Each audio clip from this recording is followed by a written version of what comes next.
बहुत समय पहले की बात है। प्रतापगढ़ के राजा को कोई संतान नहीं थी।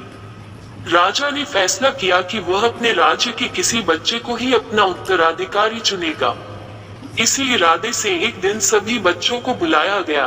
राजा ने घोषणा की कि वह वहां मौजूद बच्चों में से ही किसी को अपना उत्तराधिकारी चुनेगा। उसके बाद उसने सभी बच्चों के बीच एक छोटी सी थैली बंटवा दी और बोला, प्यारे बच्चों, आप सभी को जो थैली दी गई है उसमें अलग अलग पौधों के बीज हैं। हर बच्चे को सिर्फ एक ही बीज दिया गया है। आपको इसे अपने घर ले जाकर एक गमले में लगाना है। 6 महीने बाद हम फिर यहाँ इकट्ठा होंगे और उस समय मैं फैसला करूंगा कि मेरे बाद प्रतापगढ़ का अगला शासक कौन होगा। उन्हीं लड़कों में ध्रुव नाम का भी एक लड़का था। बाकी बच्चों की तरह वह भी बीज लेकर खुशी खुशी अपने घर वापस पहुंच गया।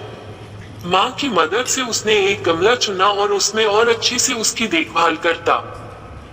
दिन बीतने लगे, पर हफ्ते 2 हफ्ते बाद भी ध्रुव के गमले में पौधे का कोई नामो निशान नहीं था। वही अब आस पास के कुछ बच्चों के गमलों में उपज दिखने लगी थी। ध्रुव ने सोचा कि हो सकता है उसका बीज कुछ अलग हो और कुछ दिनों बाद उसमें से कुछ निकले। और ऐसा सोचकर वह पूरी लगन से गमले की देखभाल करता रहा। पर 3 महीने बीत जाने पर भी उसका गमला खाली था। वहीं दूसरी ओर बाकी बच्चों के गमलों में अच्छे खासे पौधे उग गए थे। कुछ में तो फल फूल भी दिखाई देने लगे थे। ध्रुव का खाली गमला देख सभी उसका मजाक बनाते और उस पर हंसते, यहाँ तक कि कुछ बड़े बुजुर्ग भी उसे बेकार में मेहनत करने से मना करते। पर बावजूद इससे ध्रुव ने हार नहीं मानी और लगातार गमले की देखभाल करता रहा। देखते देखते 6 महीने भी बीत गए और राजा के सामने अपना गमला ले जाने का दिन आ गया। ध्रुव चिंतित था क्योंकि अभी भी उसे गमले में कुछ नहीं निकला था।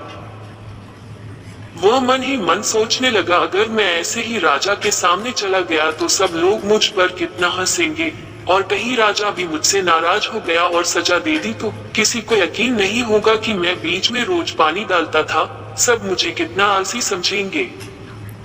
माँ ध्रुव की परेशानी समझ रही थी। उसने ध्रुव की आंखों में आंखें डालकर कहा, नतीजा जो कुछ भी हो, तुम्हें राजा को उसका दिया हुआ बीज लौटाना ही चाहिए। तय दिन सभी बच्चे राजमहल के मैदान में इकट्ठा हो गए। वहाँ एक से बढ़कर एक पौधों का अंबार लगा था। रंग बिरंगे फूलों की खुशबू से पूरा महल सुगंधित हो गया था।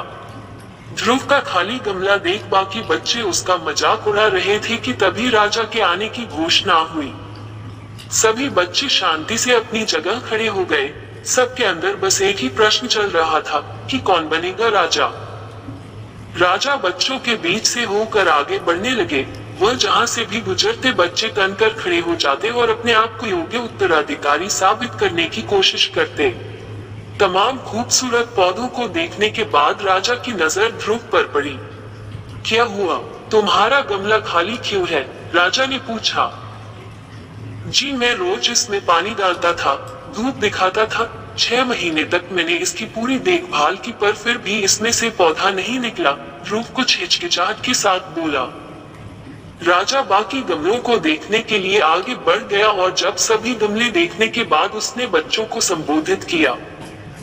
आप लोगों ने खुद को साबित करने के लिए कड़ी कड़ी मेहनत की। ज्यादातर लोग किसी भी कीमत पर राजा बनना चाहते हैं, लेकिन एक लड़का है जो यहाँ खाली हाथ ही चला आया। ध्रुव, तुम यहाँ मेरे पास आओ। सबके सामने इस तरह बुलाया जाना ध्रुव को कुछ अजीब लगा। वह धीरे धीरे आगे बढ़ने लगा। जैसे ही राजा ने उसका गमला उठाकर बाकी बच्चों को दिखाया, सभी हंसने लगे।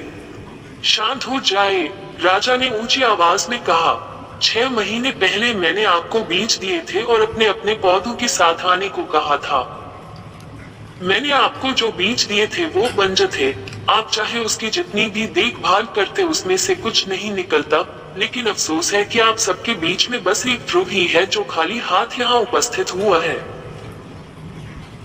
आप सबको उससे सीखना चाहिए। पहले तो उसने ईमानदारी दिखाई कि और लोगों की तरह बीच में से कुछ ना निकले पर दूसरा बीज नहीं लगाया, और उसके बाद खाली गमले के साथ यहाँ आने का साहस दिखाया, ये जानते हुए भी कि लोग उस पर कितना हंसेंगे, उसे कितना अपमानित होना पड़ेगा। मैं घोषणा करता हूँ कि ध्रुव ही प्रतापगढ़ का अगला राजा होगा। यही उसकी ईमानदारी का फल है।